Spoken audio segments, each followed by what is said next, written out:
Wow, who would ever expect a movie being set at a Toys R Us to be so fun and exciting? I guess kids knew this because kids love Toys R Us.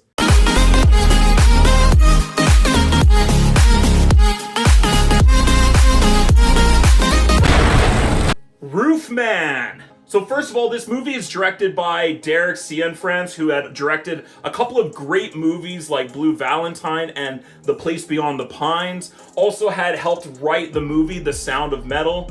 So I'm a big fan of him as a director. So when I heard he was making a movie called Roofman that was about this true, unbelievable story, I was like, that's a really strange choice for a movie, but I'm curious to see what that's like. So what did I think of Roofman?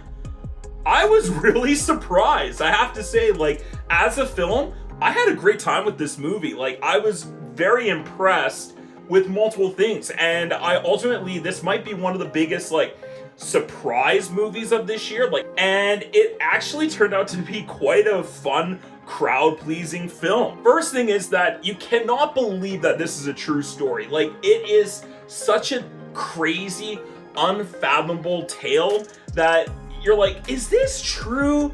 Just the whole story about it, like how he fell in love with this girl that worked there and they started this relationship, and how he got more and more emotionally invested, even though it's not going to end well for him.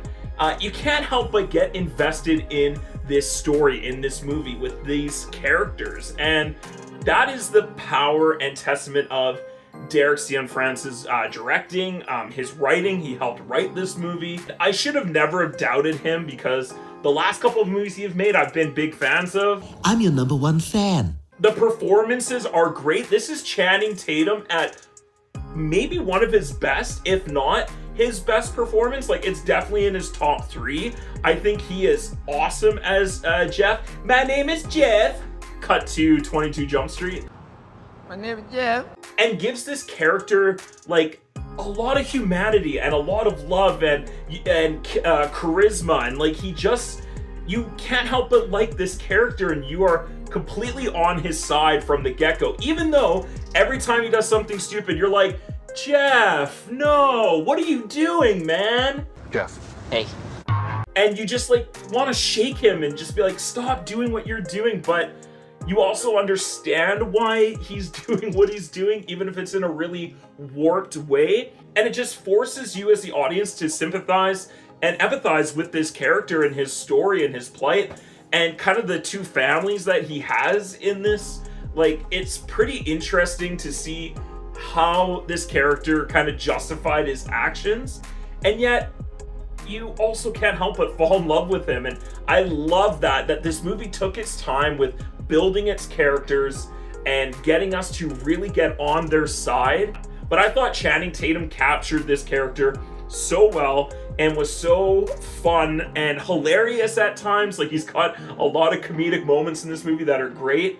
And he also does some really great, awesome, dramatic stuff. Probably some of the best in his career. The other performance in this movie, of course, is Kirsten Dunst. She is magnificent in everything she does, but I thought her and Channing Tatum together on screen were awesome. They both bring such great chemistry and charisma and charm to their characters that they feel like real people, yet really awesome and fun, lovable people that you just want to be around.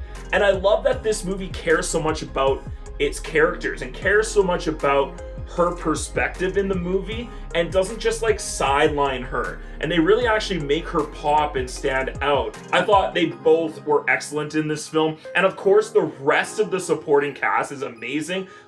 This is the definition of a stacked cast. They have so many cool, fun, interesting, dynamic characters in this movie, and when you can surround your film with interesting characters, it makes the story and the film just that much better. There's awesome dialogue in this film, some really great scenes, and like I already mentioned, great characters.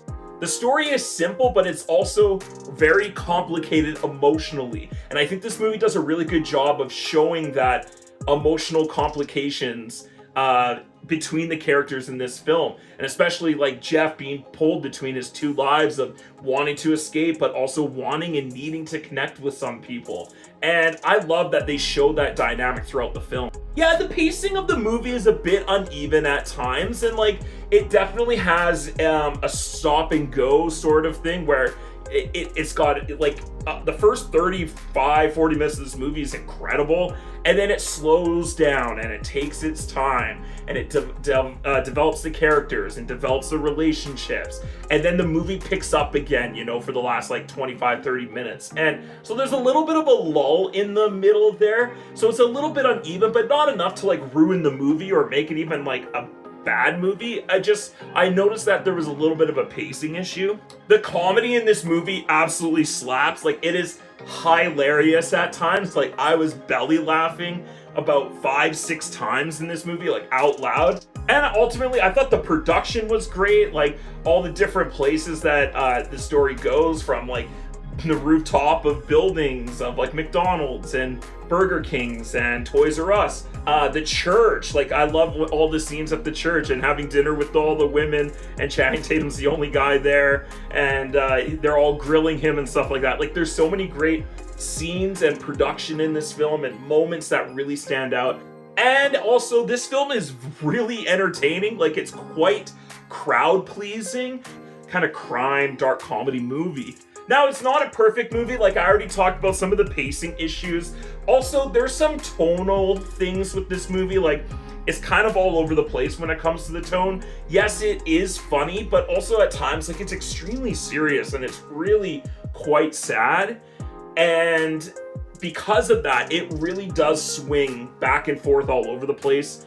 And that's fine. And, you know, and that is, you know, life. And I get that they're trying to reflect that in the characters.